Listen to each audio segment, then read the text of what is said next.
హైదరాబాద్ నాంపల్లికి చెందిన 14 నెలల చిన్నారికి కరోనా సోకింది.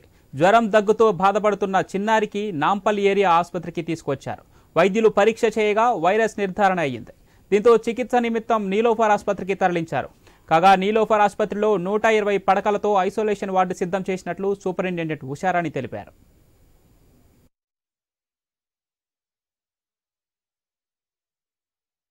జ్వరము అలాగే హాస్పిటల్లో ఒక కోవిడ్ పాజిటివ్ చైల్డ్ ఉంది. అది సంవత్సరం 2 నెలల పిల్లవాడు.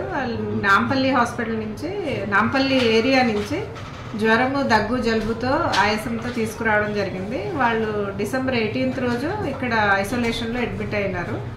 వాళ్ళు టెస్ట్ ఆ రోజు పంపించితే నిన్న పాజిటివ్ వచ్చింది. మన దగ్గర మనం కనుక చూస్తే 5 సంవత్సరాల లోపు పిల్లల్లో కామన్గా అడ్మిట్ చేసేది న్యూమోనియా గురించే. అదే సెంట్రల్ గవర్నమెంట్ టర్మినాలజీలో సివియర్ అక్యూట్ రెస్పిరేటరీ ఇల్నెస్ అంటారు. అంటే దగ్గు జలుబు జ్వరము అలాగే ఆయాసం అంటే బ్రీదింగ్ రేట్ ఎక్కువ ఉండడం, ఇలాంటి సిమ్టమ్స్ ఉన్న వాళ్ళని అందరినీ అడ్మిట్ చేయడానికి మన దగ్గర సెపరేట్ 120 బెడెడ్ ఫెసిలిటీ ఉంది. అన్ని బెడ్స్కి కూడా ఆక్సిజన్ ఉంది. ఎవరైతే ఈ సిమ్టమ్స్తో వస్తారో వాళ్ళని ఈ బిల్డింగ్లో అడ్మిట్ చేయడం జరుగుతుంది. అందరికీ కూడా మేము కోవిడ్ టెస్ట్ చేస్తాం. మధ్యలో మానేస్తాం, కానీ ఇప్పుడు మళ్ళీ సెంట్రల్ గవర్నమెంట్ గైడ్లైన్స్ వచ్చినాక అందరికీ కోవిడ్ ఆర్టీపీసీఆర్ చేయడం జరుగుతుంది. సో ఈ చేసిన టెస్ట్లో ఈ ఒక్క చైల్డ్కి మాత్రం పాజిటివ్ వచ్చింది. కాకపోతే సిమ్టమ్స్ ఇప్పుడు తగ్గినాయి, చైల్డ్ స్టేబుల్గా ఉన్నాడు.